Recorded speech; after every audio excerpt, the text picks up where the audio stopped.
Hey kids, welcome back to a February bonus issue of the CFL Outsiders.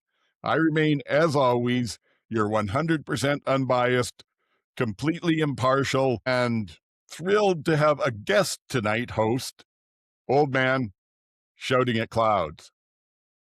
Joining me as usual is MJ. Things are really great in Tiger Town right now. Happy to be here. And G. Hey everyone, how you doing? Welcome back. It's February, which means it's Olympics, which we're talking about tonight. So I did wear my Olympic shirt. I wore this back in Canada Day and kind of explained it, but for all the new people that have not been around, we weren't listening to us back in the dark days of July. This is left over from when I lived in Calgary for the 1988 Olympics, and we might talk about that with our guest a little bit later. And it's the Canada flag on the front and all of the other before and after Olympics behind it. So we have Albertville, we have Sapporo, and on the back there's a couple of more. This thing is now, I can't believe it, but it's close to 40 years old and hanging in. So that's not bad. And it's, not from Costco. So that's all right. It looks like a classic. Yes. And as I said, we've got a bit of an interview going here. The GT had to lobby me hard on this one because I think the whole thing of it is a pretext. It's just so that we get 2 Calgary fans on the podcast and they can outnumber us now. But our guest, Ken Childs, who tells me has never been to a Calgary loss. They've won every time he's been there. And he's here to talk to us a little bit about the connection between bobsledding and the CFL. So where do we go from there? Do you have something you'd like to start with, Ken, or do you want someone to throw a question at you? No, I also did not get this at Costco. It was this is by far the best Indigenous people's hoodie out of all of them. Their best logo by far. Got to agree with that. A little disappointed that we're not having as good of an off season as Hamilton is. Well, I don't know. Hey. Yeah. And winning the off season gets you nothing, as we know. Yeah. True. I understand you got some time. You're going to talk CFL with us as we go through the rest of this, too. Yeah. I'll hang out. I got nothing else. I put the dog to bed a while ago. We're hanging out. Good stuff. Well, here we go. This is basically the rest of this is going to be free agency with one other tangentially connected thing, and that's the fact that the salary cap has been raised again this year. It was announced last week. I believe the league revenues went up 10 million, which translates under the deal with the CFLPA to another 220,000 on the salary cap for every team. So it's going to be 6.26 million now. And I forgot to go back and double check for certain on this, but I believe that's about $750,000 that it's come up in the last 3 or 4 years. So that's really good to see. The more we can get these players paid, the better chance we have of keeping the good athletes. So that's the news. Anybody got any comments on it? I mean, personally, I pay the guys. It's the way you're going to keep them around, right? Your top guys are going to get their money, right? You want to see especially your mid-tier guys that maybe aren't getting all the snaps, but are getting a bunch of the snaps. It's, you want to keep them around. You want to kind of keep them on the same team for a little bit longer too, when you can. And I think being able to pay them a little bit more gives them that opportunity. Yeah, I wish there's a couple things that I'm not. One of the notes that I did read was that there's also a $50,000 allowance per team for veterans for training camp expenses, and that's nice that that they're able to, because a lot of them are coming in and bringing families or trying to figure out and not necessarily our training camps in the city where you're going to be playing, like Saskatoon this year for the Riders, Guelph for Toronto, so on and so forth. So Kingston last year for the Redblacks. So it means that they have to pay out somewhat, other expenses. So that's good news. And I think that it's going to be great if we get a new contract, television wise, the money goes up again, and as well, hopefully at that stage, the salary cap goes up, and I'd like to see some minimums go up again for the first year players. I think rookie salary base would help a lot, rather than just the top guys getting, if they took and chopped that off and gave the rookies another 15 or 20 grand and made it even more enticing for some of the U.S. players to come up as rookies, it might get us to keep that talent level higher yet. For sure. And those guys that are like, yeah, first year, they're on the practice roster. Those guys are hustling. They're taking the bus. They're like, they're stacked in apartments, and it's not conducive to professional play. I mean, CFL is not the only league with this problem. MLB also has a very similar issue with their farm teams.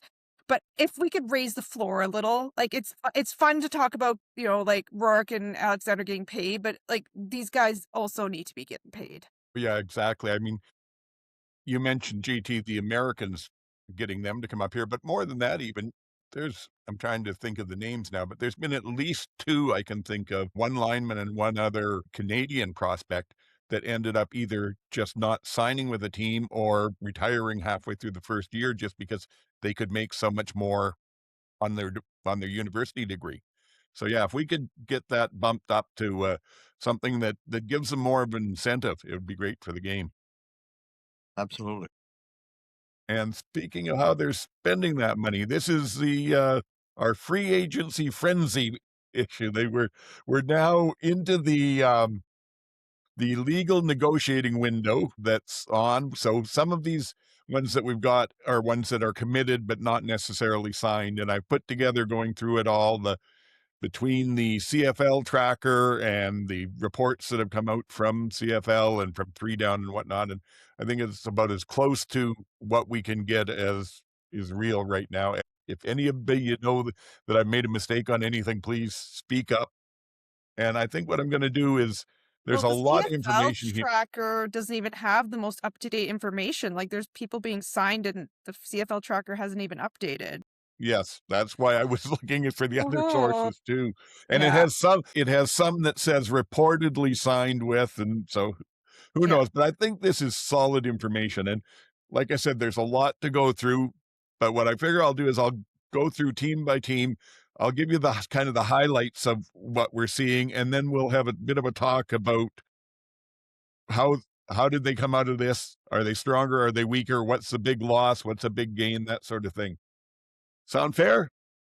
Absolutely. And I just want to say thank you for doing that, because I knew somebody would, so I didn't bother. The lazy gene shit was kicked in, and I just went, somebody will take care of it. No. It wasn't near as hard as I thought. Sad handwritten notes that are like mildly illegible. So I'm glad there's like a little more. I've got a full color-coded spreadsheet here. Perfect. Somebody was going to do it. I love it. The information may not be right, but it looks good. I was like trying to scroll through Blue Sky to see what happened. Yes. Yeah, well. All right. So we'll start in the East with Montreal. Montreal had 23 free agents. And at this point, there's 14 of them that haven't re-signed with the Alouettes, and there's 3 that have signed other way. So they've lost Dylan Wynn, Darnell Sankey, and James Letcher Jr. And then the other names, there's not a lot of big names in there. The 2 that the quarterbacks, Bethel Thompson and Caleb Evans, are non-signed with anyone at this point, but Sean Thomas Erlington and Sean Lemon are also still sitting out there. Lemon says he still wants to play. Yeah. Now, they did have Marc-Antoine Dequoy retire, saying it's a bit too much on his body. And that I think that was dramatic. Yes. That was dramatic because he signed. And it was splashed everywhere. And I was like, Did he? oh, I good. never saw that. Yes, he signed. He said he got what he wanted. He signed a year contract. And then at 2 a.m, he had signed that night, and then in the morning he decided to retire. Danny Machocha said it completely shocked him. I can see that. Well, I can see being, you're so focused on, am I getting the money I want and everything, and that's what you're looking at, and then you finally get it, and you go to bed and wake up the next morning, and your body's still aching from last season. Yeah, because maybe not. He's been quite injured lately, so he's a pretty big celebrity in Quebec. And so I'm sure he's not hurting for work. It's not like being big in Japan. Like, is that just like a thing where like you're big in Quebec and that's yes? Yeah. Oh yeah. Yeah. Oh yes. I absolutely love it. Yeah. Yeah. They have their whole own television culture and everything there. I understand he's been doing some of the reality shows and that. Yeah. Mind you, he was a player that played full out, and Good looking at it safety, you can wear yourself out in a hurry. Yeah. So that's where they're at. Their re-signings again. I'm not going to run through them all, but some of the more notable ones, they of course re-signed Tyson Philpott, Pierre Olivier Lesage on the line, and it surprised me. I think we talked about it on the last when we did the one in January that they re-signed Alexander Hollins, but haven't re-signed Rambo. So there's that, and then who they've actually signed out of the free agency. They've only assigned 3 players. From Ottawa, they picked up Devontae Dedmon as the returner. They've got Dustin Crum as the backup quarterback. And from Winnipeg, they picked up the slot receiver, Jareth Stearns. So what do you think? I don't know what they're doing. I was very surprised by Stearns because I didn't think he had a great year in Winnipeg last year. I didn't think he lived up to expectations. And I also thought you let Austin Mack walk and then you sign Jared Stern. You sign like you've got Rambo not signed and then you sign Jared Stearns. Like it just, to me, it doesn't make much sense in their receiving core. Like I understand they paid a lot of money for Philpott, but they must have budgeted that in. They must have known.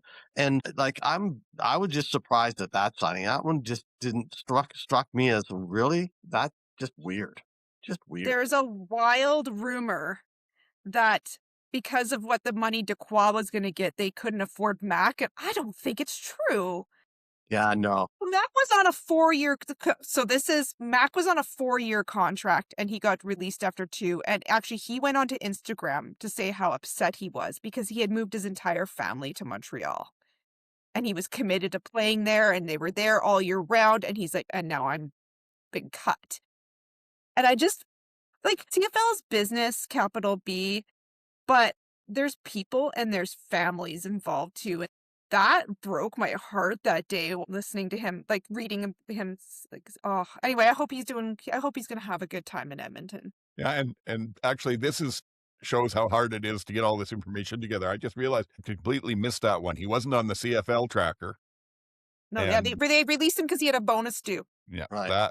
That would explain it. Yeah, I am sick of the CFL teams releasing players right before bonuses being due. It's becoming a trend, and it makes you look cheap. Well, it's not becoming a trend. Yeah, exactly. I was going to say, if you're just noticing it, unfortunately, it's been there for years and years and years. Is it really? Why are players still long-standing tradition? Why are players having this as a part of their contract then, if you know that they're just going to cut you loose? Well, you're assuming, I guess, that you're going to do well enough they want to keep you. But yes. Yeah, and like I said, I forgot about the Mac one, which is big. Stearns, I don't know either, but it does occur to me, Moz was his OC in Saskatchewan when he broke into the league. So maybe Moz sees something there he likes. Maybe.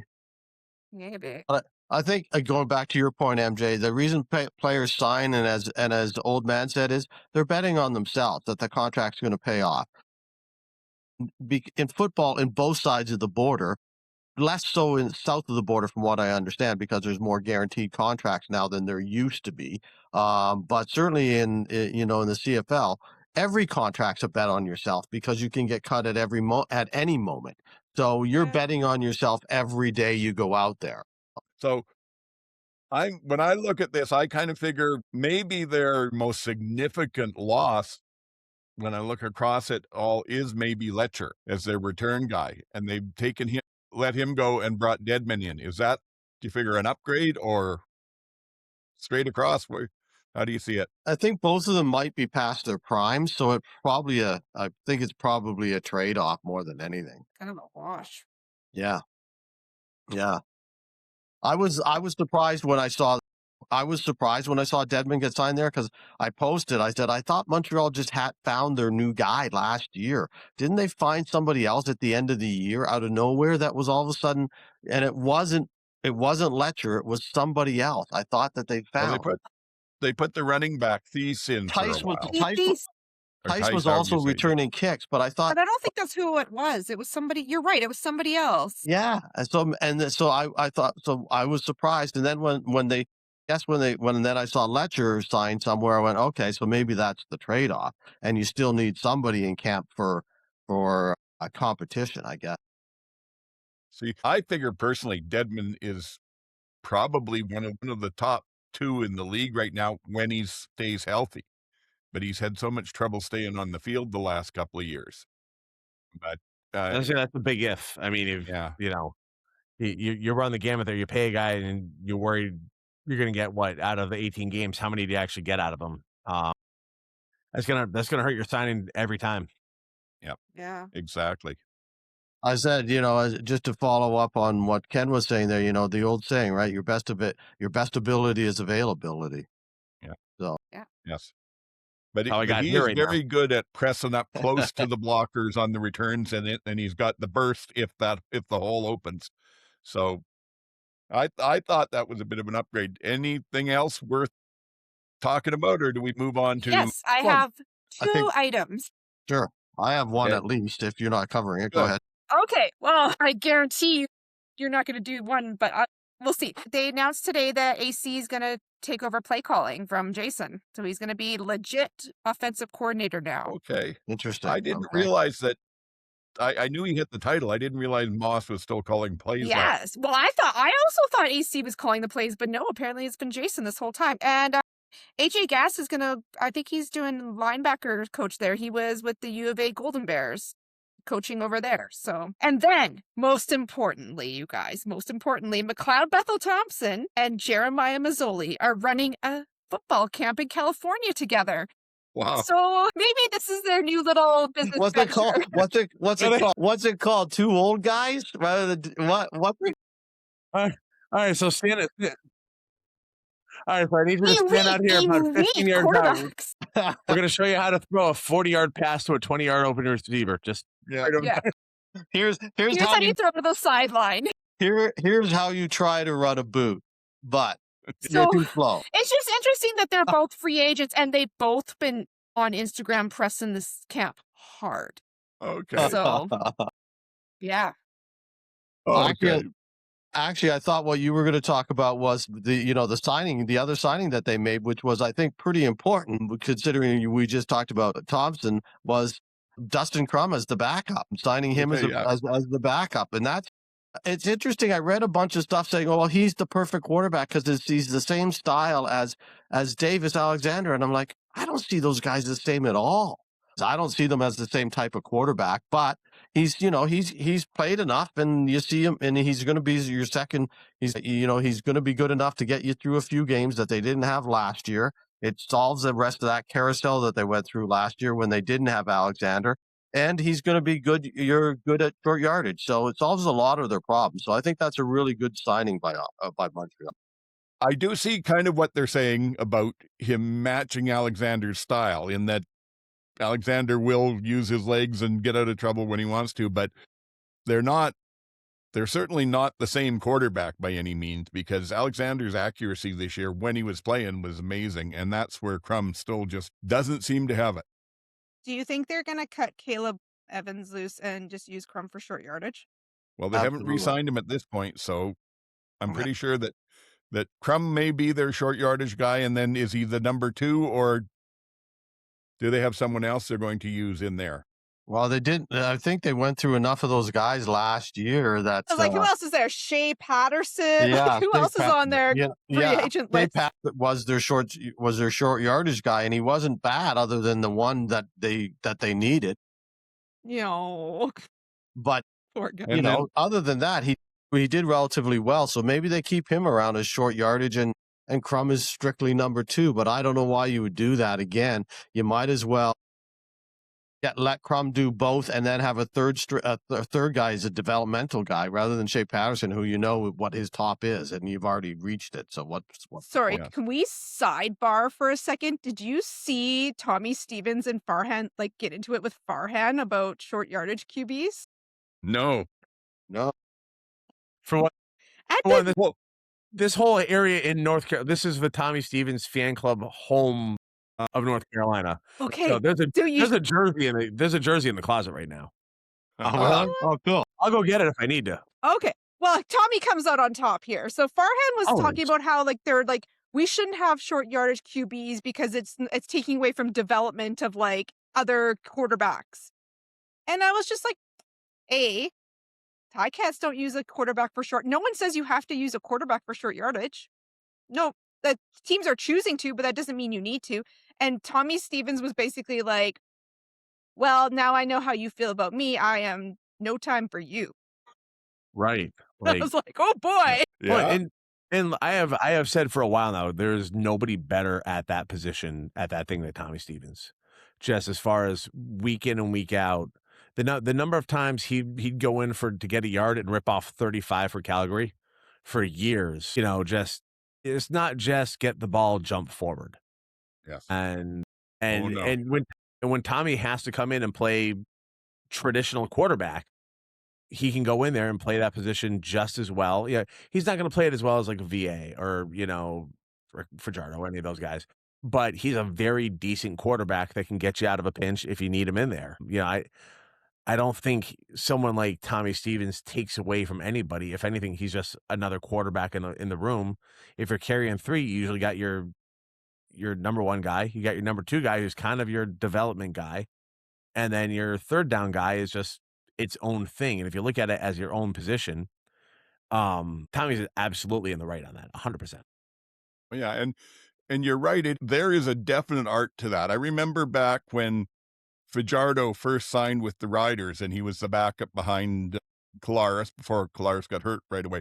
But in that first game, when it still looked like Fajardo was the backup and going to be their third string guy, the commentator, I think it was Suter, talking about the fact that during the week, as they were doing their interviews, they asked him about, was he happy with the third string? And he said he ended up giving him a half-hour lesson on how you run third string. So it's a lot more to it than just fall forward.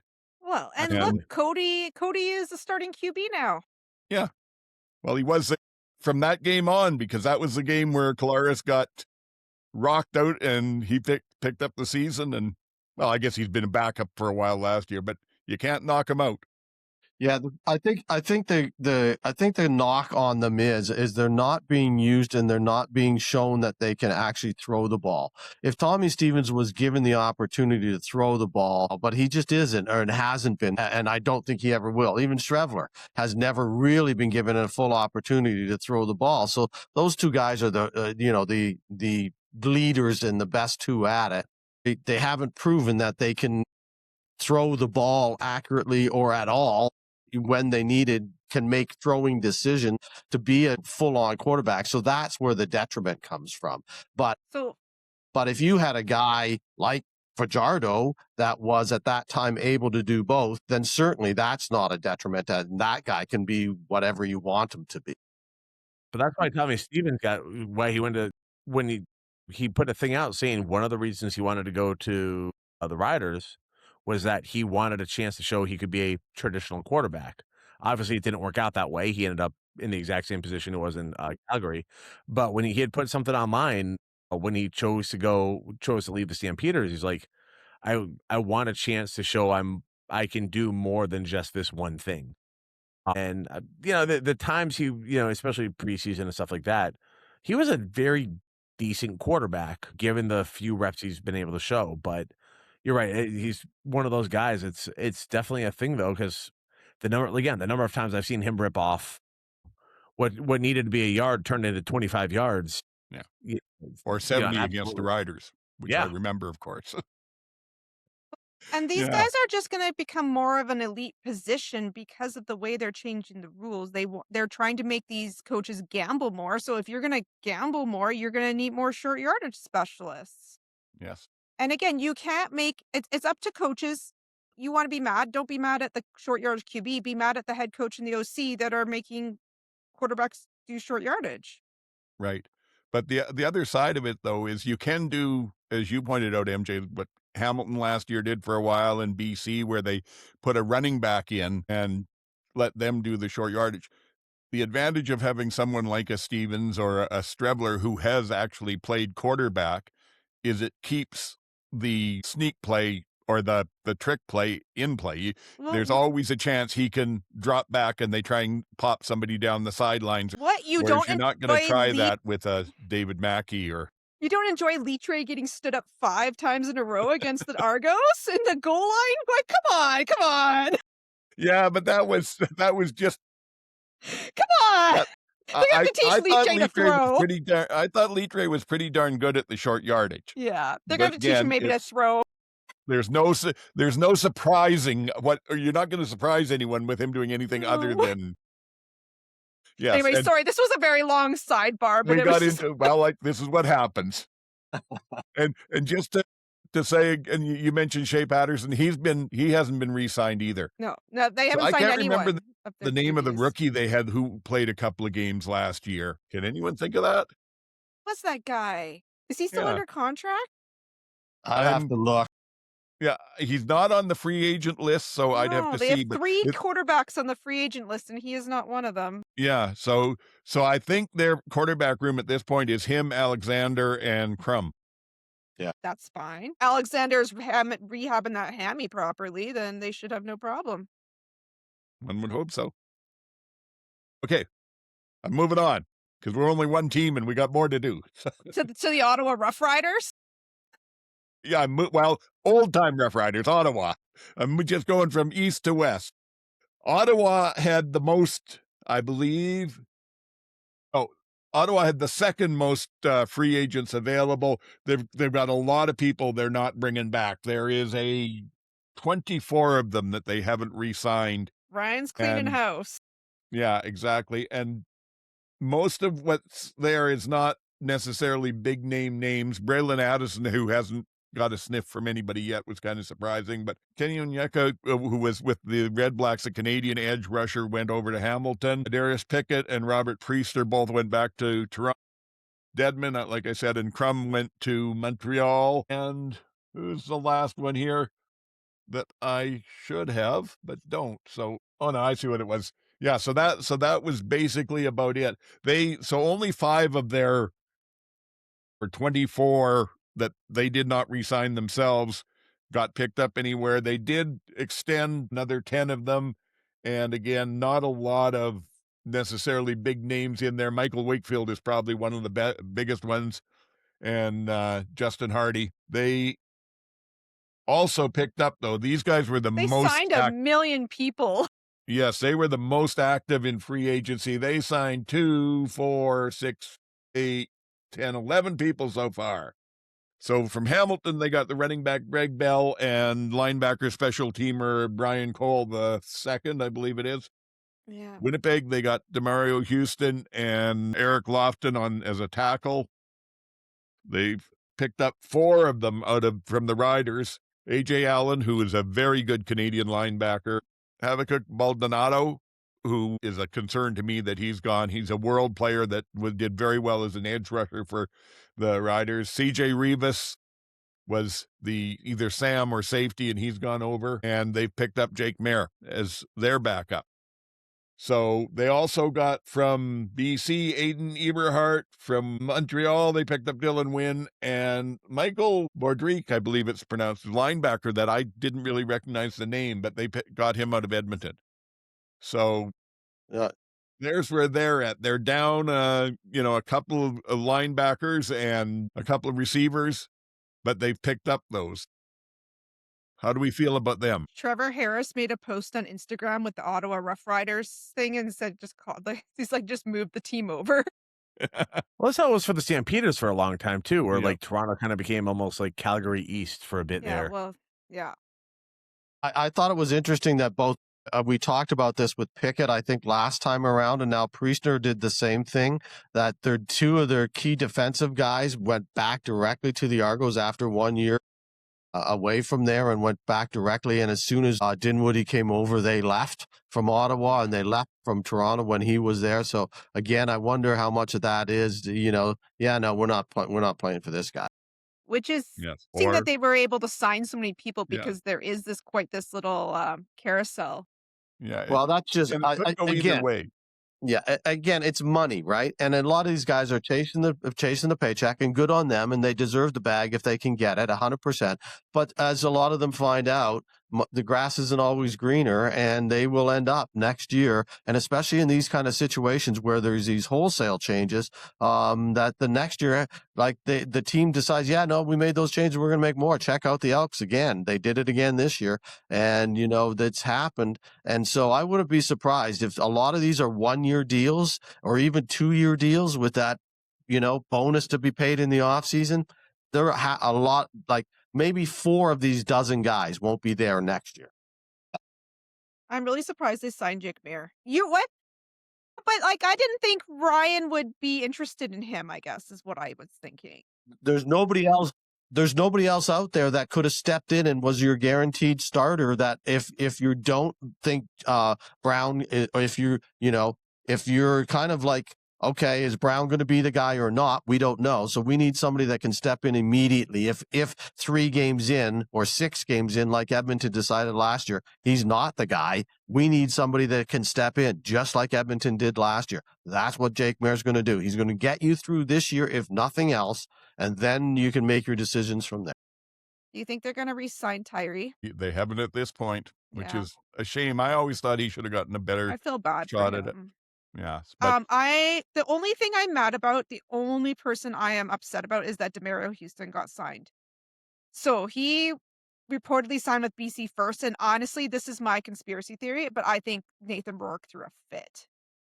I think he threw a fit, and they rescinded it, and he went over to Ottawa because Ryan clearly has no problem yeah, with guys like that. definitely. Yes. Well, Anyway, it's that's my little soapbox. That was gross. Everything else, good job, Ottawa. I'm hoping you're doing great this year. I like some of what they've done. Their defense should definitely be better with some of the players that they brought in. And Mayer, like you said, JT, yeah, he's as seasoned a backup as you're going to get. Plus, I think it was last week. I haven't listened to the 3 Down Guys cast yet this week, but I think last week they were talking about it, and they pointed out that Dinwiddie had left by the time Mayer came to Calgary, but it was just the next year. So he would have been involved in the whole scouting process as they were looking at him and evaluating, did they want to bring him up? So he's probably got a pretty good idea of who he is. My biggest concern with how it's all played out here is they had at best a middle of the road O-line last year. That's where I was going to go. In the league. Yeah, they brought in Greg Bell as a running back and gone away from Stanback. They still have Daniel Adebaboye, who I'm not pronouncing that right. I also just heard out the way that it's being pronounced by most people is wrong anyway. But he's a very good Canadian running back, so you could platoon the 2 of them there. But the only one that I've really seen that they've picked up on the O-line is Eric Lofton, who is not a quality tackle Drew in my was opinion. getting nailed last year. Like he just was running for his life. Yeah, I was with everything that they did. I was surprised. Well, not surprised even before the window that they didn't improve their offensive line or that they re-signed the entire offensive line, because it's not been a great offensive line. I don't know. Maybe Dinwiddie thinks he's got a better offensive line coach. I don't remember who the new in their staff, if they brought somebody new in with Dinwiddie or if they kept the same guy or not. But certainly it hasn't been a position of strength over the last few years. That to me is the most outstanding weakness they're going to have now. So, and I mean, again, no one's talking about it yet, surprisingly enough, but you got to question, how's your salary cap? It's not like I mean, like they must have paid every one of those guys, and you had already paid Geno Lewis, you'd already paid, those offensive linemen, you'd already paid some other people. So I don't know how all of a sudden they're able to sign Greg Bell, and that's a big contract. I'm sure he got a decent raise. I'm sure that AJ Allen got the truck because he should have. If he didn't get the truck, why would he have gone there? It's like, yikes. I don't know where their salary cap is. And as we know, salary cap doesn't matter to the end of the year anyways, but nonetheless, it's something. If you're within a certain amount, maybe it's worth going over. It's always worth going over. 100%. Like every team should really, the fine is not right. Like a big deal. Not. But you're also a team, though, that's going into 2 or 3 years with only half your seating capacity. So It's not I like it's just going to be a don't lot of revenues. If they've got the think- pockets to do it, that's great. But what other choice do they have? Yeah, I suppose so. They're desperate, right? They're not. If they don't do anything, they're not even going to need half their seating capacity Yeah. Yeah, because they that's won't true. have that many people in the stands. And they didn't re-sign the entire O-line back again. Jacob Ruby hasn't been signed by anyone at this point. He may be back. There's a lot of these guys that may be back when they don't sign anywhere else, but And their offensive line coach is Mike Gibson, and he is back for another year. Yeah. Okay. I don't even know who that is. He's the offensive line coach. all right. Well, yeah, you're right. He's the offensive line coach. Welcome to the podcast. That's the kind of stuff I would normally throw out there. Who have you? This is Okay. Anything else before Ottawa, before I take us ahead again? No. Okay. So we'll slide down to Southern Ontario with the Argonauts. They had, what did I say here? 21 in total. 14 of them aren't coming back. Probably the biggest names are Jean Brissett and Winton McManus, who just got released and then picked up by Hamilton. And Brissett's gone to Calgary, which should make a couple of people happy here on this podcast. everyone is happy here. Yes, he was. As long as he still keeps playing the way he did, he was my sleeper on fantasy last year. I got a lot of points from Brissett. And then, but they don't. Sitting out there unsigned by anybody yet is still Tavares Daniels, Janarian Grant, Anthony Lanier, Jamin Pelly, and I'm they surprised did. by I Tavares. thought they re-signed Pelly.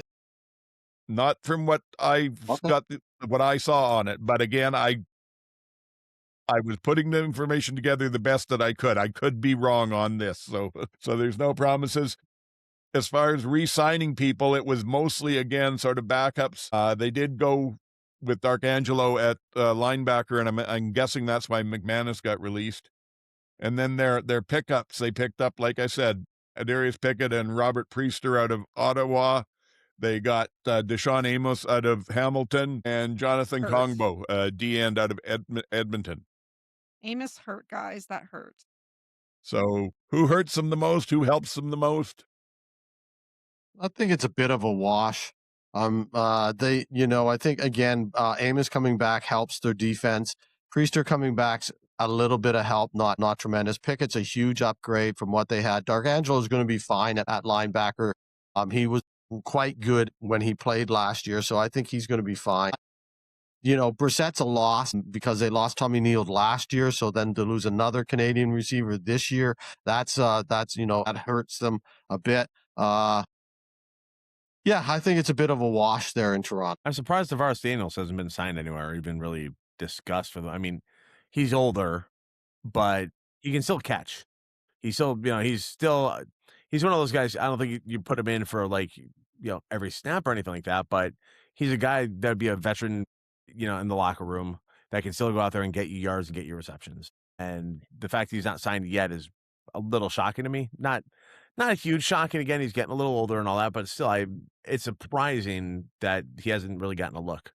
Yeah, well, he's coming off that big injury last year too, right? Where he only played a little bit, so maybe that's holding him back. He might be one of those guys that we see signed in, as an emergency replacement in July or August type of thing.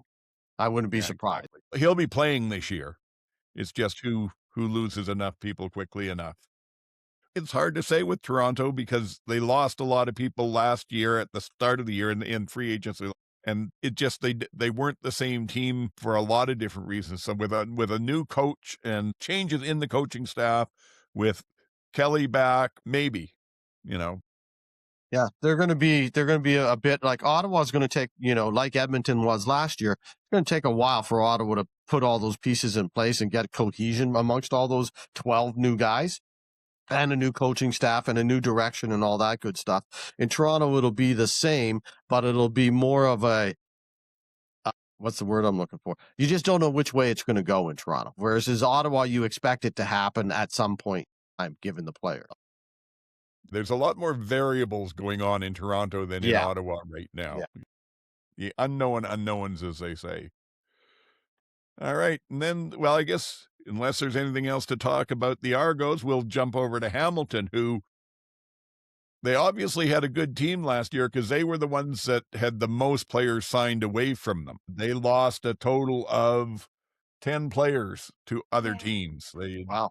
I Deshaun didn't think it Amos, was on me. Wow. yeah, Deshaun Amos went to Toronto. Greg Bell went to Ottawa. Brandon Border went to Hamilton or to Edmonton. Brian Cole went to Ottawa.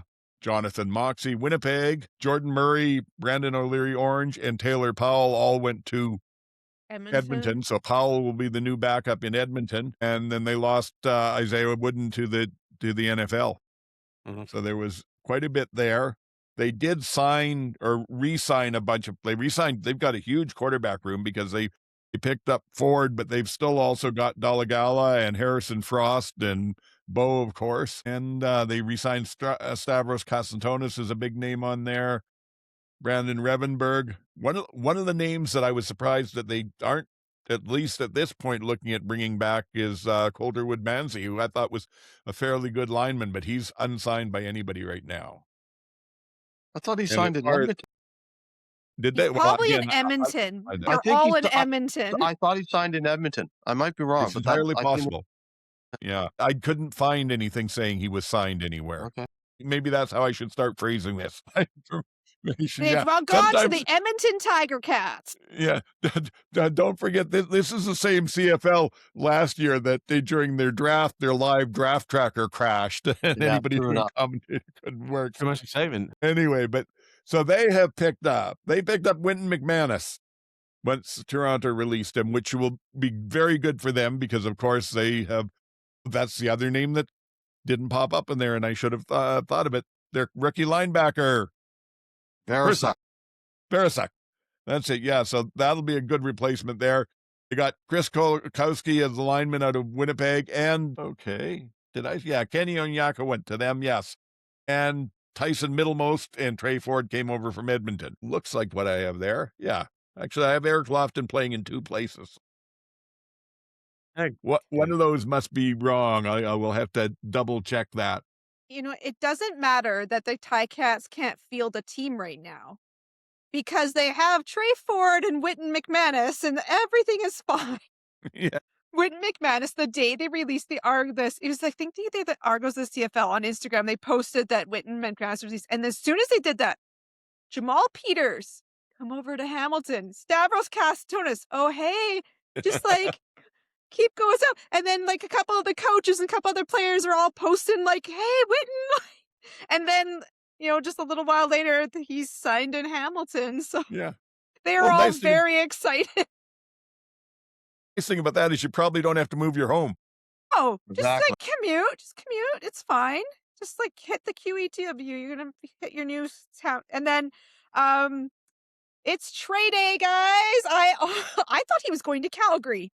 I was sure of it. I thought he was going to Calgary. So did Thought he I. was- Yeah, for we all sure. thought. I really I it honestly, felt- yeah. felt like the ideal place for him. I mean, behind VA, who's a similar style quarterback, I don't like to use the phrase running quarterback because that makes you feel more like Navy's football team where they run the ball and the quarterback happens to throw it once in a while. But like a more mobile guy that's going to get himself out of situations, that's all Trey Ford's been able to do in Edmonton is run away from his horrific offensive line and anytime he's been in there. And so it felt like being able to be behind VA for a season, see, kind of get the feel for all that, and then be able to fill in when VA inevitably forgets to slide and dives head first and is out for 3 games. It would have been a perfect spot for him but if Bo calls, you answer Bo's call.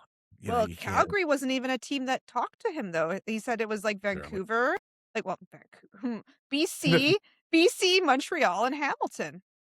No, that's who he said he was most interested in. He said more Well, teams maybe, had yeah. reached out to him. So we don't know that, but Or he definitely brought those 3 teams up as his priority. Yeah. Yeah, that quarterback room is big, but he and Bo are quite good friends. Did you guys watch the video where they do their little ride along interview?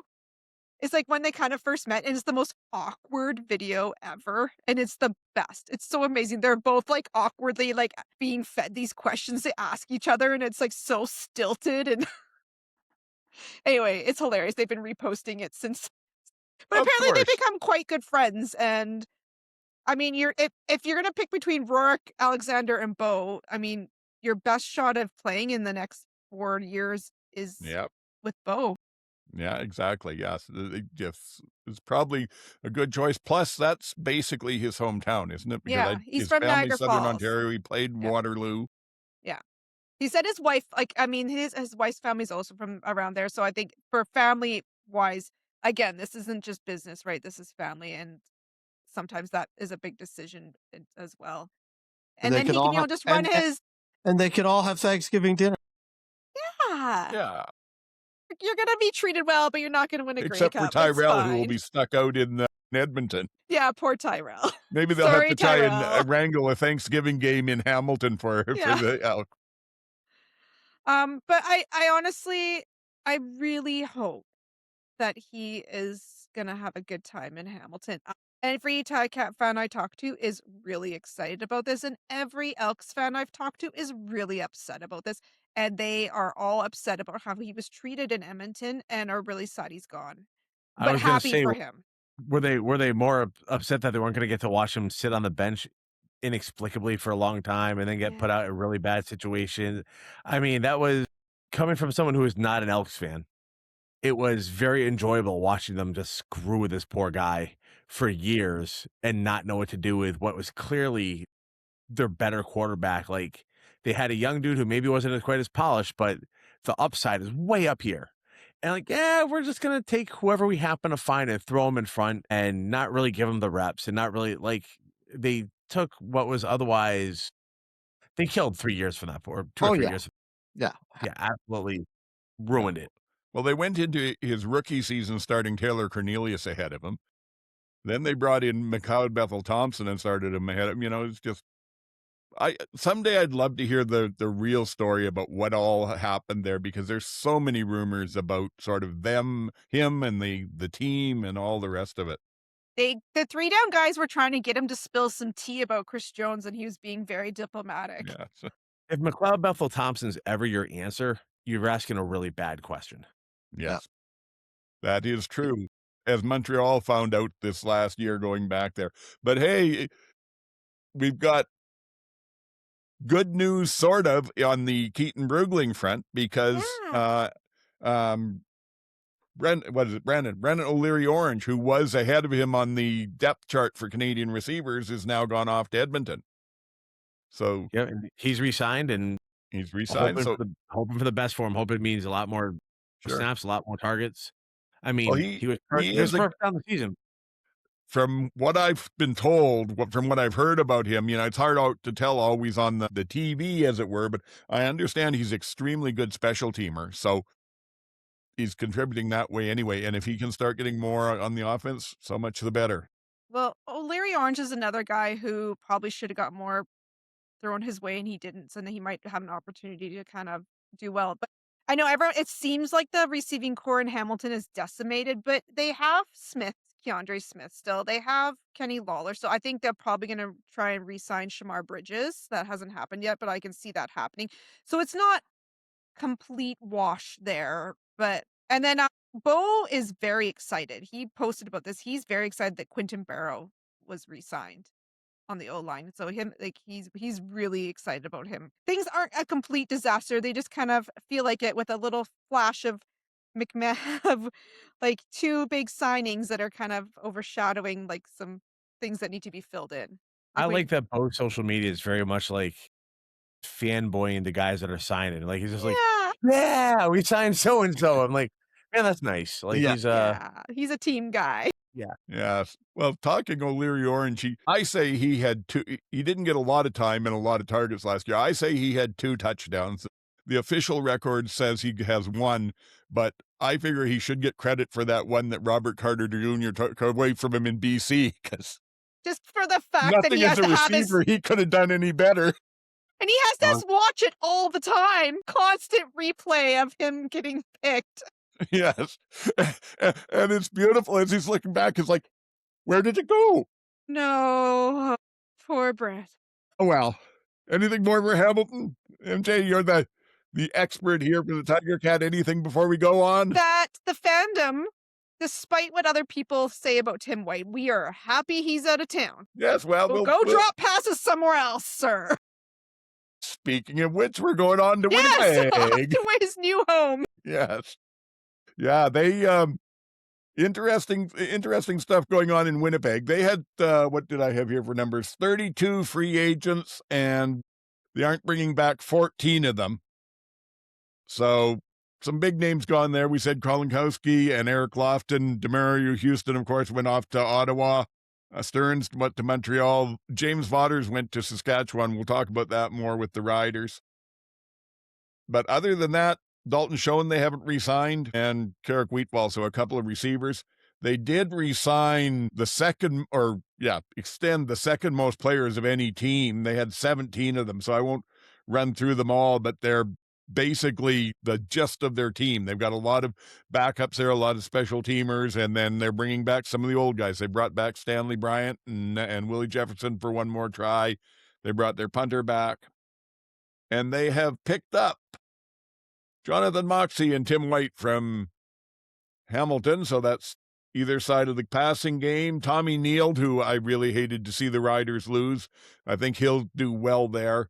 They brought Jake Seresne in for the D-line from Edmonton, and Jarrell Broxton from BC. Now, I'm sure Broxton played left tackle. So can he switch? Do you switch him? Does Bryant move over to right tackle now? Because that's where they've struggled since Hardrick left. Yeah, they'll flip one of them for sure. I was surprised. Just to me, it seemed a little out of the ordinary, at least in the last few years, for Winnipeg to be this active. Maybe, I don't know. It just seemed to me that they haven't been this active for quite a while. They, considering it's the year after a home Grey Cup, it's a little surprising that they decided to go for it. But I thought most of the moves they made were pretty good moves. And I thought they improved in a lot of areas they needed to improve in. So I think they did okay. I think they're going to be, not necessarily the force again at the top, but they're still going to be in the hunt. It'll probably come down to, again, is can Zach play and how well can he play? They were fourth place this year, but they had some really terrible games, but they had some not bad ones too. They still have the core of stuff there. I didn't mention Jake Thomas retired from the D line. Seresna will definitely be an upgrade there, but other than that, they're still coming back with a lot of people who are fairly long in the tooth. I'd like to see what the average age is. I expect they may be the oldest team on average in the CFL right now. Yeah, probably. I joked I just want to know if they do know that Tommy Condell is the OC, right? When they signed, Yes. You were aware. Yes, I'm very much aware and very happy, I got to say, but all those players, you knew Tommy was the OC when you signed. Yes, exactly. Mr. Oliveira. Yeah, I'm wondering if he's going to use Tim White like he tried to use Brandon Banks. I have a feeling he is, because he worked with White when he was in Hamilton. I think that's probably it. And, I don't know what they're going to be paying him. I'm sure it's nowhere near the 300 he wanted last year. How much does each critical drop cost? Again, being the rider guy, a lot of my focus is Winnipeg, and I'm perfectly willing to have them put Tim White in there and have him catch 120 yards on 6 passes, because when they finally get him open the end zone, it'll be ba-ba-ba-ba. It's going to hit him in the numbers and drop. Yep. Maybe I'm being too nasty. No, he did say, apparently, in his press conference in Winnipeg, he did say that he knows he's been struggling with catching the ball and he's been working on it and feels like he improved somewhat last year and will keep working on it. So last year was an improvement? No. Dear. Yeah. Oh, no.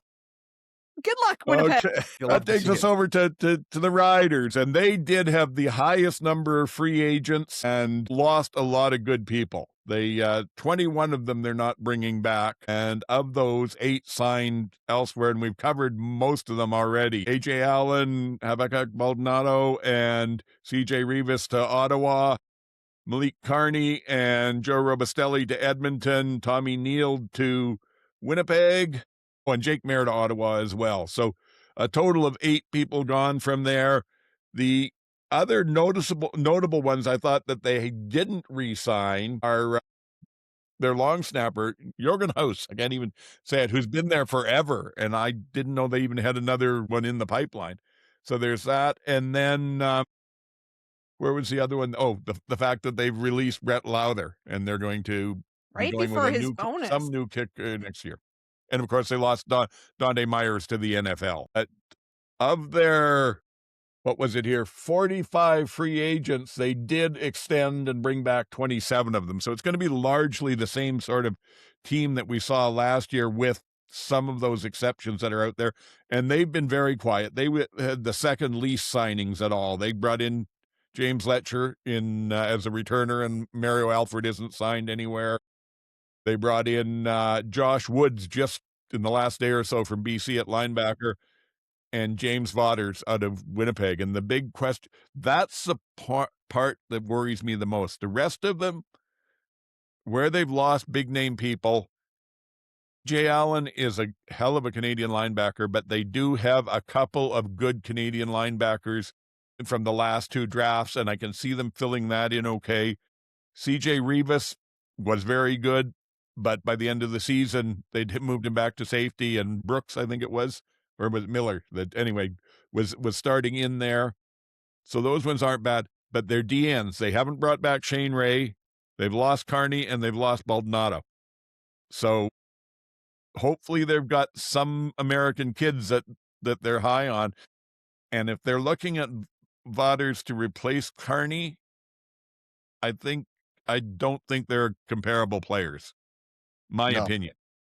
No, I think that proved it in Winnipeg last year, where he just the end of his tenure in Calgary, where he just wasn't the same player that he had been before he left, went south, and then came back and was hot as hell when he originally came back to the Stampeders. Then they got the injury and just never seemed to recover after that when he came back from that. I think Saskatchewan's big thing last year was the depth that they had at every position, and I think that's what they will. They still have good players, and I think they're still a top-notch team. But the depth is going to be tested if they have any injuries, right from quarterback on down, because now you've thrown all your weight into the kid behind Harris, and if Harris gets injured this year, you don't have Jake Mayer, or you're relying on Tommy Stevens, and go show us that you can throw the ball. So it's going to be, it's Jack Cohn, the quarter, right? So maybe he's going to be that good. Maybe he is the next Davis Alexander that's just been developing in the pipeline, but we don't know that yet. So I think, and there's a lot of that same type of thing in a lot of positions. Whereas last year, you just felt like it didn't matter. The guy gets injured, they got another guy behind him. This year, I wouldn't necessarily say that's the case. And if they run into injuries, they could fall. They could get into some trouble. Yeah. Is how basically I see the Riders. I agree with you on that. We'll see. They did, like I said, they do have players that are stepping up, but who's behind them some more? And not to beat a dead horse, but again, it's that D-line, because come to think of it, the other thing I didn't mention is Micah Johnson retired and became the D-line coach. They finally re-signed Mike Rose just pretty much either as or just after the negotiation window opened. But yeah, so you're down 3 DNs and your best defensive tackle. That's a rebuilding program there for as far as that line group goes, in my opinion. And sorry, what was the number that you said at the beginning of how many free agents they have? Didn't they have the most in the league? They had 45 of them. They extended 22 of them. They had 45. They had free agents. I thought like there was their whole team. Yeah, basically that's your entire team. That's not good management. I mean, I was thinking, I was thinking about this, and I'm not sure how I would, but there's got to be a better way. If the CFL wants to cure this, they've got to have this whole turnover of players players always are going to move in every league, but you've got to be able to like stagger your contracts, sign guys to 1 year now, and then another guy to 2 years and another guy to 3 years, so that, you're starting to don't allow these players to get into year on year, and then don't cut them on a bonus or figure it out somehow. But if you're going to go in with 45 guys that are all going to be free agents at the end of the year, to me, that's just not good management. Sorry, that's not. Yeah, it is questionable. I will say this, when you look at it, part of it comes from the amount of depth they have, because a lot of the people that they're letting go, that they either haven't re-signed or couldn't re-sign, are ones that they'd brought in the year before and didn't work out. They had Sean McEwen, they had Philip Gagnon, both brought in last year. McEwen missed the whole season. Gagnon missed a big chunk of it.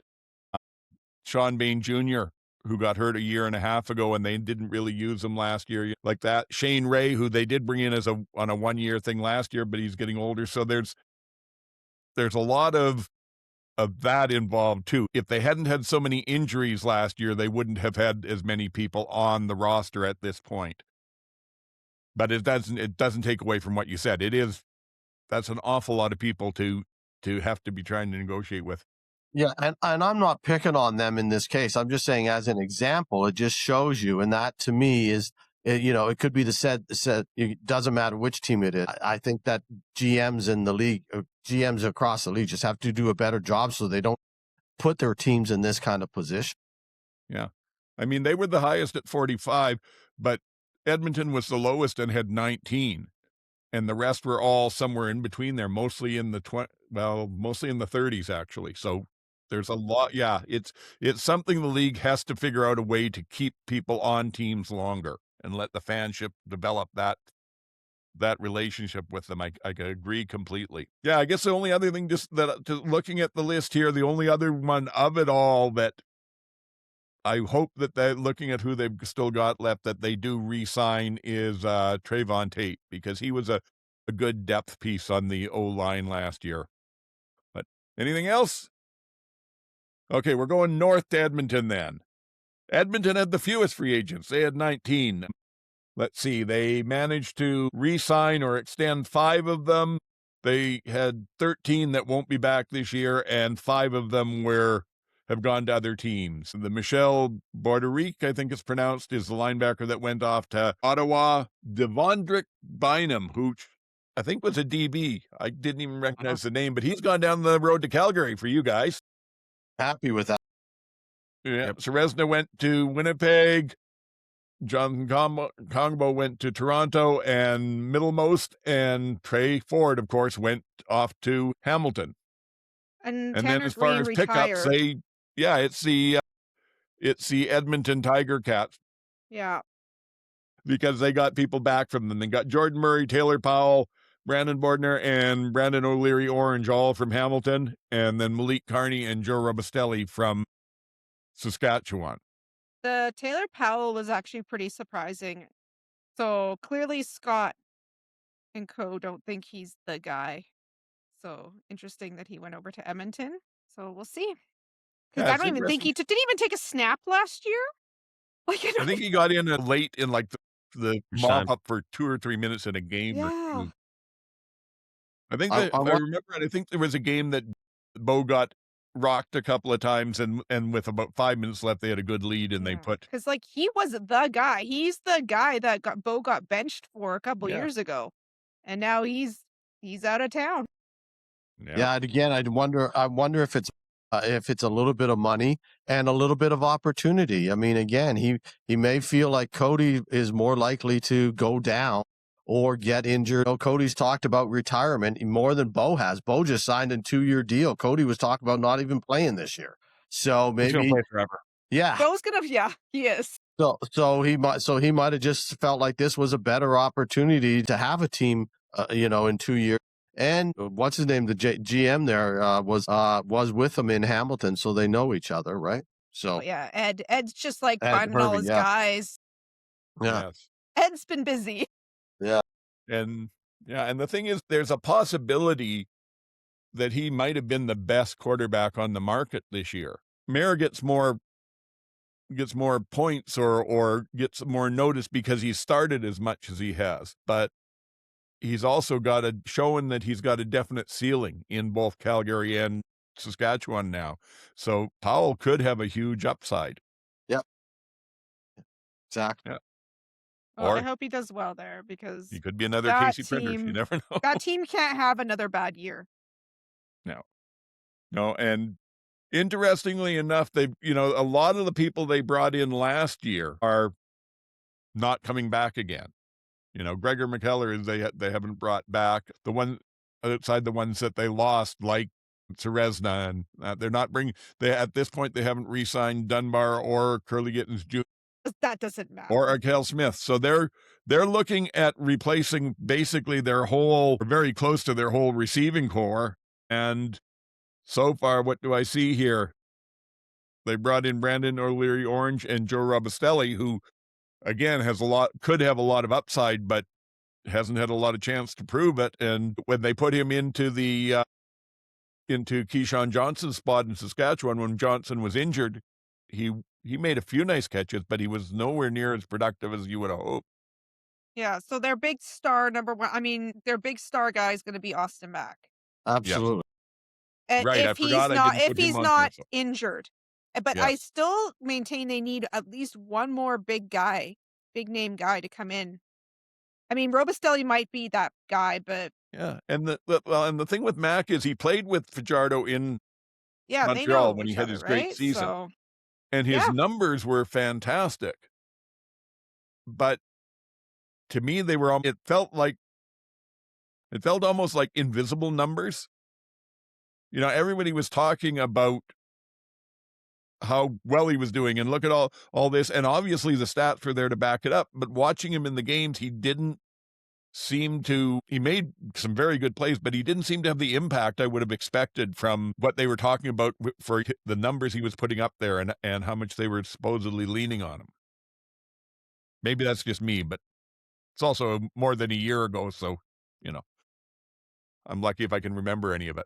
Yeah, no, they obviously, they must feel like those guys that they brought in late last year are going to develop again a little further along the line because they did bring in a couple of guys late last year. Edmonton, as I said earlier, when you sign all those free agents, you tend to churn them at the same time, for the next year or two, and then a few of them stick and become core, but a lot of them are churned. Yeah, well, and if you look at it, they only extended 5 players.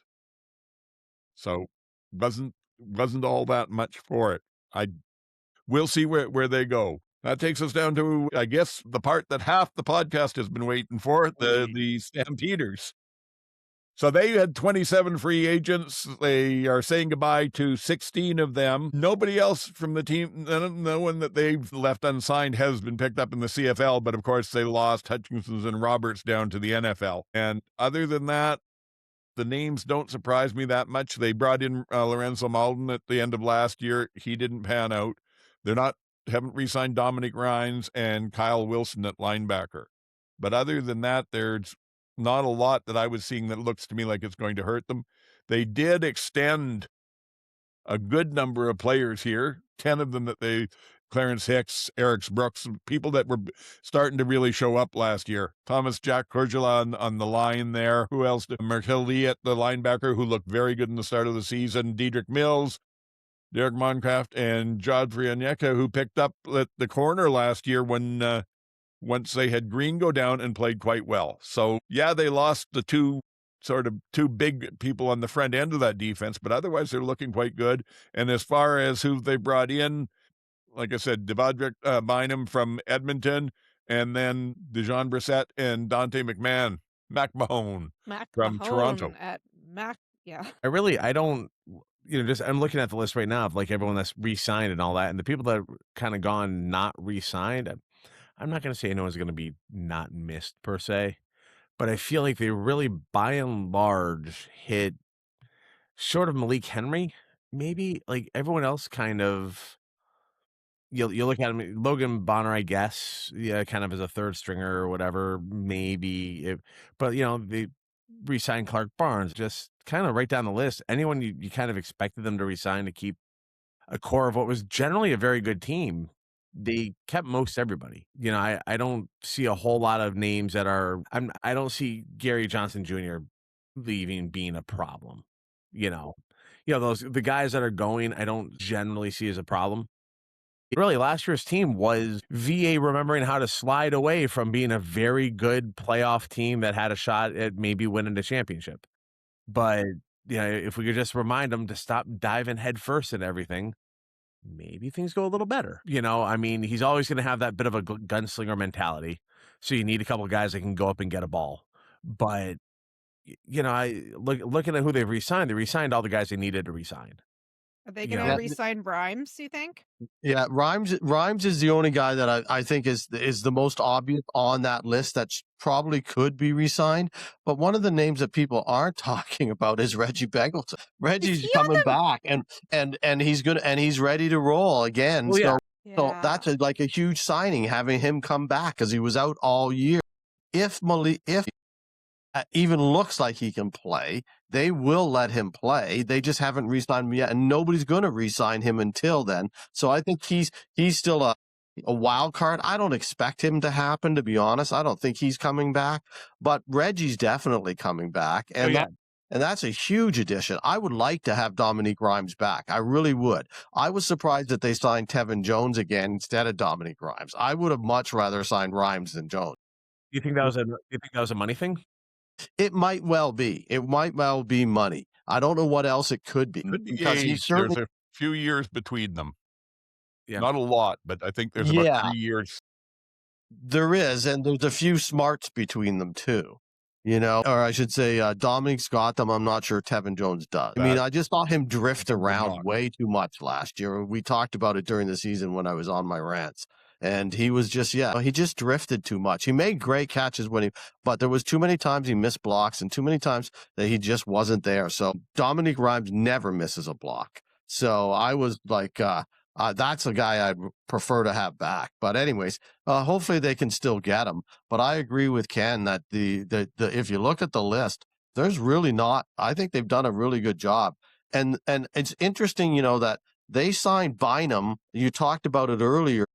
Old man, that people were signing players at the minute the window opened, and they signed Bynum the minute the window opened. It wasn't like it was any way for a guy that, again, people went, who? Why? They must see something there that they wanted that guy. And if you go back and look 2 years ago at his statistics in Edmonton, he was all over the backfield. And he had like 6 or 7 interceptions, if I remember correctly, that year. And then he got injured last year and didn't play at all. So I think he could be a sneaky good signing. I think Brissett's a really good signing. He's not Alfred Fast, but he's got pretty good hands, and I've always been a fan, so I think he's a really good addition. And so, and I think Mac Mahone, if he can get back to the level that he was 2 years ago in his rookie year, that's a nice little backup at probably not much money for Dedrick Mills. So as to offset Mills a little bit. So I think, they didn't do much, but they did nice things. I'm pleasantly surprised. As always, you don't expect them to do much. And when they do, it always seems to backfire anyways. So I'm just as glad that they didn't spend a lot of money. Yeah, I think that it's almost been kind of an uneventful offseason, which could always go one of two ways. But when you've just your offseason's been spent mostly just re-signing dudes that were good for your team last year, it's not going to look terribly exciting, right? Like, you re-signed so-and-so. All right, cool. You got the guy back. But like, you don't need a lot of big splashes if you had a good team. And by and large, the core that they had last year is still going to be there. And I think you look at the games Vernon didn't play, and those were really bad. And you look at the games where he got injured, very bad. When he was healthy and on, that team was just about unstoppable. I mean, I was in the seats watching them absolutely run over Saskatchewan. As long as they don't get Ottawa 15 times in the rain, they're going to have a really good chance. Yeah. It is infuriating that you could keep beating Saskatchewan over and over and then get to Ottawa and be like, man, I don't know what to do. And like, how do you lose to the worst team over and over? And I realized like one of those games was definitely on the schedule. Like, when they were up and VA got hurt, it was kind of a throwaway game. Like, okay, we can afford to lose that one. Let VA have the extra week, get, feel better or whatever. But then like VA, I think he came back a week too quick.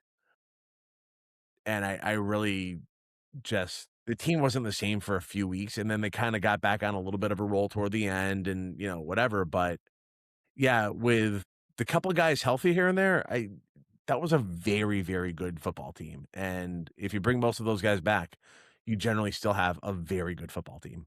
Yeah, and one of the things last year was VA was in his head and injured, and then in his head at the same time that Flo got injured. So your two key guys were out in that stretch for 3 or 4 games where they faltered there in September, October, late September through early mid October, and then VA got his head back together and they played well again into the playoff. Flo, I just saw that interview on Stampeders TV, and he's talking about being back for the beginning of training camp. Like a lot of people are saying Labor Day, and he's saying, no, I should be ready to go for training camp. So that would be a huge difference. That's, and even if they're both wrong and they settle in the middle sometime in mid-July, that's still because, we know Labor Day doesn't mean as much as it used to because it's 3/4 of the way through the season now. So if you're back by middle of July, you still have half the season in front of you to, that makes a huge difference.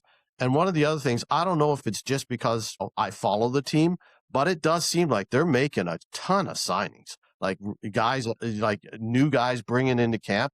They've been very, very active. So that's also, to me, says, we're building our own core. We're not necessarily retreading a whole bunch of guys from the league. Right. And I think it'll be interesting to see who they sign over the next week or two as the big names have come off, because we talked last year on the pod about the fact that the biggest problem they ran into was just a lack of depth at positions. They were a world beater team with their starters in there, but as the injuries came up, they didn't necessarily have the plug and play pieces to make that work. So yeah, you don't need to be signing big names for that. You're looking at picking up good, solid people either out of the States, like you say, signing from there, or through this or through the draft. And I think that they look in good shape if Flo is back. The only thing that worries me about that is sometimes you get the stuff where they say, I'm coming back early, I'm going to be ready. And you look at like Keon Hatcher 2 years ago in BC, came back partway through the season when he probably should have been out, had a nothing burger of a year, and then with another offseason of rehab was fantastic this year. So I hope that they don't let Flo push himself in too early, if you know what I mean. Yeah, no, absolutely. And he didn't sound like it didn't sound like it was one of those I'm coming back or else. It was more of, I think I'll be ready. And so it was an interesting way that he put it, because even the interviewer for Stampeders TV was like, whoa, you think that? And he was like, yeah, I think that. So it'll be interesting. Is PJ throwing yet? We don't know. They don't know. That's a big question.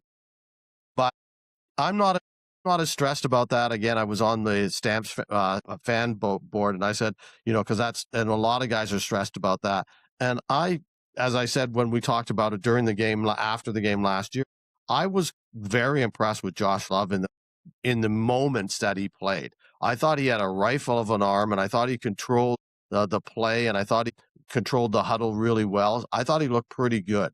So I think he can be and now with a second full training camp, he can step in. I think he can be an adequate backup if PJ Walker either doesn't come back or doesn't come back completely enthusiastically. If he comes back just because he wants the money, then what's the point, right?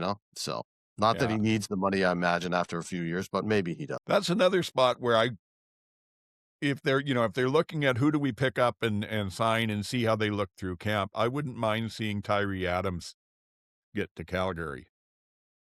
That's interesting. Yeah. Because he is smaller but similar style to BA as well, and he's been given very little chances. He had the one game to start before he got injured, and then didn't get another chance for 2.5 seasons, and then they take him out halfway through to pay tribute to a retiring quarterback. That was awful. If anybody deserves a chance to go somewhere and actually maybe get something, do something, it's him. Retiree. Yeah, I think for whatever it's worth, I think the Stampeders are on the right track. And like I said, even when I look at sort of who they're re-signing, there's some very good names in there, but there's others that are just, they're the best of the second ones that they have, the best of the second stringers, and they're letting an awful lot go. You know, people talk about Malik Henry, but we really haven't seen him play in forever after the injury. They know better than us if he's got anything left in the tank. So if they're not signing him, Yeah. And they did re-sign Divine Bailey Scott yesterday. So I Yes. think that that's a really good depth piece again. And so it's nice to see. I was glad to see that. they've got a lot of Canadian strength in their defensive backfield. Mhm. Yeah.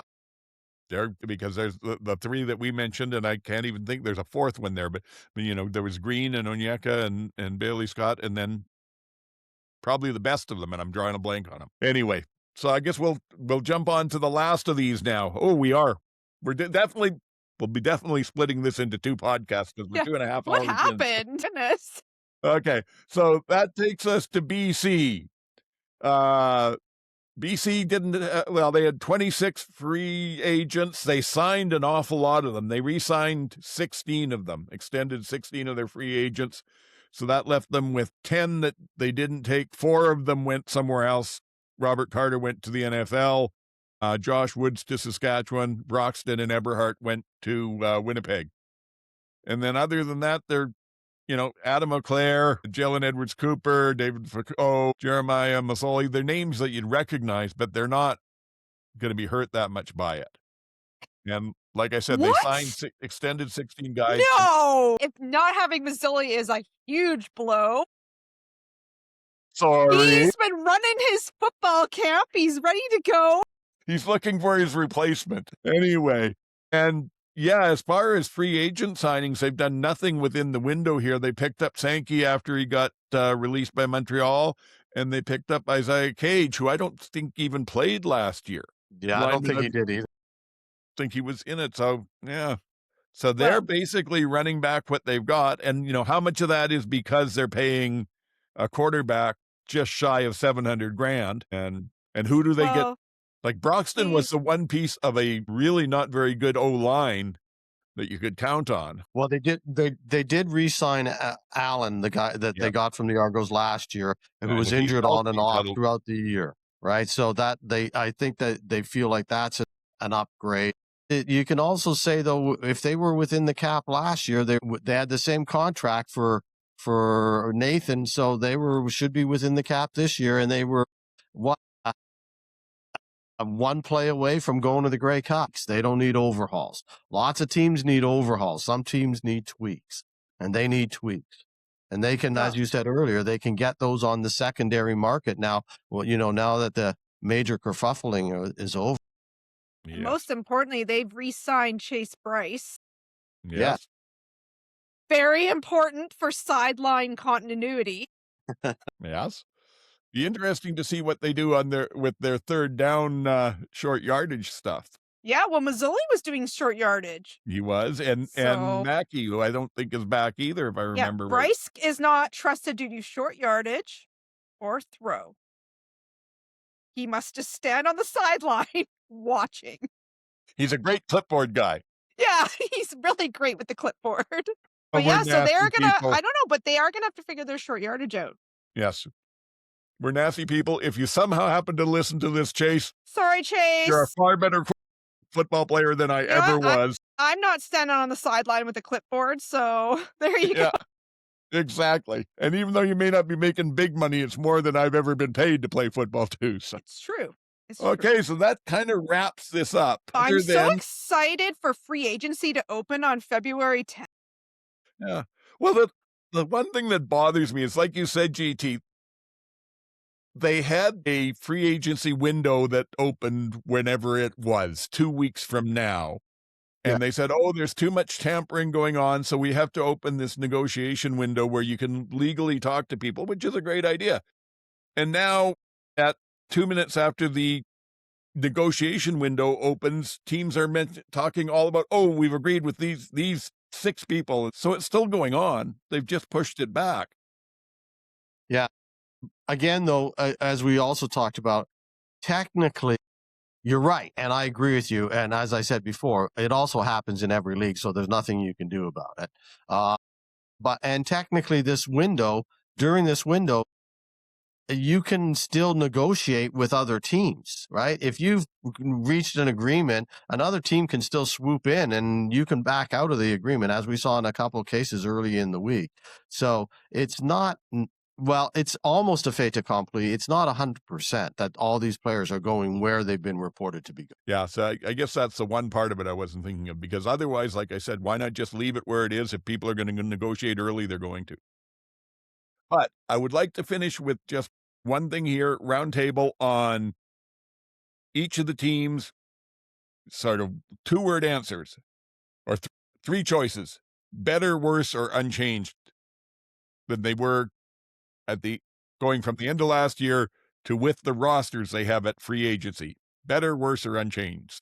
We'll start with you, MJ, and then we'll just work around until we get to me on the screen here. So it'll be you, and then where do we go from there? I think Ken and GT and then me. So Montreal. I think for a minute they're a little bit worse and they have a bit more work to do. Yeah, agreed. Not better, but not terribly worse. I would say to me, it's almost status quo. I don't see them having improved or fallen back a whole lot. Ottawa, same rotation. You go, MJ. I don't even know, because it's like basically an entire new team. I think that they can't be worse, so they has to be better. That was my answer. Exactly. Can't be worse. Technically, I guess they could, but it's not going to be. They're either going to still hurt to watch, or they're going to be more fun to watch. I can an answer. Yeah, well, Yeah. Love it. that could be the one of them. It may be. Personally, I think they're better, partially because of the free agent signings, but mostly because of the coaching change. Full respect to Bobby Dice, but doesn't have the coaching record that Ryan Dinwiddie does. So Yeah, there'll be. okay. Then we have Toronto, who Dinwiddie left, and where are they at? Better, worse, the same? They're the same, I think. Yeah, they're the same. Oh, skipping Yeah. people. Yeah, agreed. Yeah, You're so excited to be like, yeah, yeah. I mean, take that, Argos. pretty much the same, but it's the Argos. I honestly couldn't care less. And this may be personal bias on my part, but overall, I think they've even dropped back a bit further. I think that there's yeah. Anyway, this is supposed to be one-word things. Hamilton. So, again, this is kind of like the Wizard of Oz, paying no attention to the man behind the curtain. Look at Stavros, Whitney McManus, Trey Ford. Don't pay attention to like all the drama. They're a little bit worse-ish right now. I think they need to do some work to shore up some lesser-known positions before I can say that they've improved. I think right now they're the same, different, but still the same level. Right now, a couple more additions, better, because if anything, they got Trey Ford backing up. Yeah. I think they're worse right now because of Greg Bell. I don't know what they're doing in their backfield, and that unless they unless they can find another Greg Bell. I mean, I don't know if they have one, but at this point, I think that's a pretty big deficit. Yeah, mind you, they didn't use him until after Labor Day. So When the when you season think about it, starts. they had a hell of a running game after Labor Day, but it was almost non-existent before that. But I agree with you, largely because of him, and then just some of the other pieces that are out there that have gone away. I think that they are probably have regressed a step. And I think part of it is, no disrespect to Trey Ford. You know that I've got huge respect for his talent, and I still think that he can be one of the best that's there. But I think right now, if I had to have Taylor Powell or Trey Ford step in as a backup mid-game, I might lean towards Powell. Well, I think I would lean towards Powell. I would have lent towards Powell only because he has continuity in the system. You've got Trey Ford, going into another new system again, right? So it's like a lot of people talked about Nathan Rourke going through 4 systems or 5 systems in 3 years or whatever. Trey Ford's done the same. He's had 5 different coaches, right? Yeah, He's had, different coordinators. and none I of them mean, have been. if you follow half of what that was a system. The Chris Jones patented system that takes 2 years to learn. And like I said, Is it's this no the system? disrespect to Trey. I think he is very good. But just what I have seen of the two of them, I think right now at this point, if I just had to pick, regardless of the system, I've got to bring them in, give them some time to get acclimatized to it, and move on. Powell just seems a little more steady. Trey's got a lot more upside, but you're just not as sure. They have a steady quarterback, though. That's not what they need. Yeah. Oh yeah, no, I'm just saying Yeah. comparing the two of them, Yeah. depending on what happens, I will not have you ruining Trey Ford Day for me. Yeah, no, okay. Yes. And I mean they've got they actually have lots to choose from because they've got Frost and Dalagala too. So But they have it's gonna be quite the training camp. they can spin the great big wheel of But we have quarterbacks. all the quarterbacks and none of the O-line, and Yes. it's fine. It's fine. Okay. How about Winnipeg? I think, despite them scraping into playoffs last year, I think the additions of Serezna and Nield, I think that they've improved a little bit. I don't know. Tommy Condell. I don't know. I'm gonna say it's a wash because I think Tim White and Connie Condell are kind of wash out anything Serezna and Tommy Nield bring to the table. Yeah, I don't know that dropping balls is going to help anybody. So I'd say at best they're the same, if not worse. Yeah. I think they're better, but because of the 2 linemen, one on either side of the ball, I think that makes them better. Those were their positions. And I think they weren't, their receivers weren't great last year to begin with. So adding another bad one doesn't make that much difference. Yes, exactly. And I'm kind of where you're at. If they're going to play traditional Winnipeg football, what they've played the last 5 years, putting Broxton on that line and still having Brady Oliveira running behind it should make them better. As MJ said, the wild card is Condell. Does Brady become basically a blocker and an outlet receiver? Anyway, but okay, so we're both going better on that. Saskatchewan. So they released Lawther, so they have to be better, even though they won Grey Cup. I want to say the same. Part of it's better because they didn't resign Kadeem Carey, and I'm grouchy at anybody that doesn't resign Kadeem Carey. So I want to say at best the same. Yeah, but he's coaching now, right? I know, but still, that's not the Still, point. yeah. They gave him a spot to play. Yeah. He'd have played. Yeah, exactly. I'd rather see him on the field than coaching. Yeah. So a little bitter part of me says, yeah. Yeah. Mind you, that was an ugly injury he got too. So I can see after that maybe I do, but is- you still want to see him on the field, And he obviously had a good relationship with the folks in Toronto because that's where he's gone back to coach. So. Anyway, GT. I would say so too. I am still got big concerns about that D line. I think the rest of it is probably a wash with maybe some loss of depth, but the D line scares me. I hope that, and the fact that how much do they actually allow the new defensive coordinator to be a defensive coordinator? If he gets the full thing, could be better, could be worse, but a lot of their sacks came from defensive scheme too. So I've got question marks. Edmonton. The Edmonton Tiger Cats. So the Tiger Cats, despite being first in the division last year, were not a good team. It's just because McLeod Bethel Thompson and whatever happening in Ottawa and Toronto was going on. So they were just there by default. I think Edmonton's kind of at a wash because they are working on their receivers, but I still don't think they have a superstar receiver despite Austin Mack being there.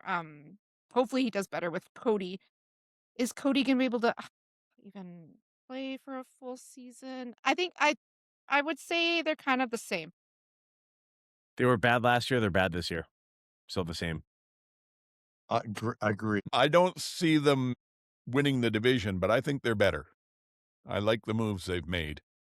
I think they've shored up some of the areas that weren't working so well for them. They've flushed out some of the choices in last year's free agency that didn't work out so well for them. I could see them being a playoff team this year. Mind you, it's going to be very tough to be a playoff team in the West next year. I think all 5 teams are playoff teams in the West. Yeah.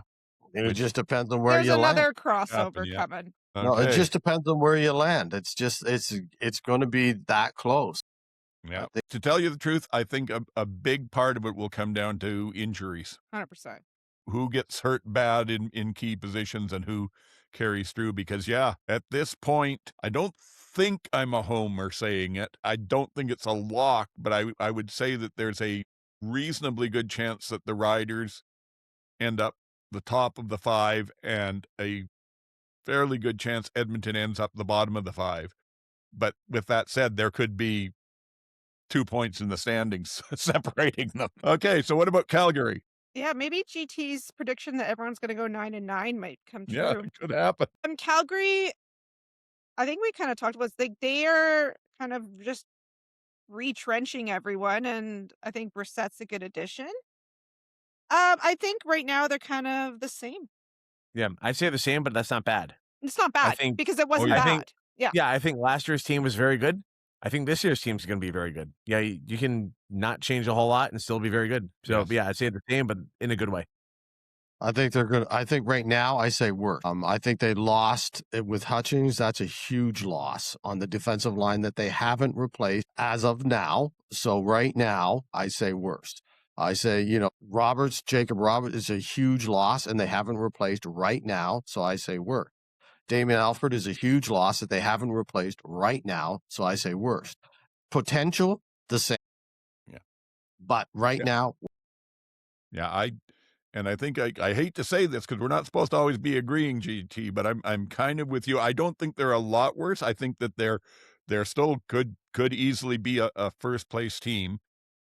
I think it'll come down to how much does Hutchings especially hurt them, and does Flo get back early enough and perform well enough. If he ends up missing the first 4 or 5 games and they lose, say, 3 of them in this division, that might put you in a tough place early. But the one thing that I do think they have definitely improved is I firmly believe Brissett was the sneaky good deal of the free agency. I think he was the best signing that was out there that was made so far, and I think he'll really do some good stuff with that team. Okay, and that takes us to the end. BC. I don't think they've shored up their O-line to protect their massive high-paying assets, so I'm going to say worse. Yeah, I'm going to say worse as well. Plus Jeremiah Masoli, not Plus there. Jeremiah Mazzoli. There you go. Yep. Exactly. I got No, you on no that one. short The X yardage. factor. There's no short yardage Yeah, happening. I think generally speaking, worse, but then also no Jeremiah Masoli, worse. Yes. yeah, I'd say worse as well because of Broxton leaving. Yeah. Yes, I agree with that. I do. And the other one that's going to hurt them is Carter going down to the NFL. I mean, he made some fantastic plays, and that defensive backfield was a little bit shaky at times, and there's been no movement on it. I mean, they brought in TJ Lee at the end, and everybody's saying, well, he made it a lot better. He made a bit of a difference. I don't know, but yeah, I think we're going to see another season of them winning games 435. Like, there's at least a couple games there where the receivers bailed out the quarterback by making some absolutely insane catches. And if he's got to eventually that's going to catch up. You can't go on forever. There's a couple of those games. There was a big scramble, kind of a semi Hail Mary-ish 30-yard pass that a dude caught with one hand. I'm like, it's like, man, you can't live like that forever. Yeah. And it's as good as a quarterback as Nathan is, and he is a fantastic quarterback, it can get wearing knowing you're carrying the team every week. All right. So what we normally do now is we basically we're pretty much done. So we say our goodbyes and any last thoughts. And then if there's anywhere that you do any social media that you want people to be able to follow you and get even more of the wisdom that's been flowing forth tonight. So MJ, you go first. Well, first of all, I just want to say, thank you to Ken for coming. This has been Thanks for having me. such a treat, and I'm so excited for Olympics. I also want to say that it's Black History Month, and a lot The CFL teams have put together really good social media videos. There's lots of players posting about it. Watch a video, read an article, read a book by a Black author, buy something from a Black creator. And then you can find me tweeting. No, I'm not tweeting. What am I doing on Blue Sky? I am just I call skeeting them about. biscuits. Post it. I'm just posting away about heated rivalry and Olympics and CFL free agency over there. You can find me at Sports and Plants. I'm posting free agency frenzy on Instagram and the dead zone that is Threads, I guess. All righty. How about you, Ken? At thekenchilds.com on Blue Sky, at thekenchilds pretty much everywhere else. There was somebody else had Ken Childs when I first got on Twitter. So like that was a Ken Childs. I am the Ken Childs. So that's how that happened. So at thekenchilds.com on Blue Sky is where I post most of my stuff. It's where I post all of my live stuff for bobsled, skeleton, and luge.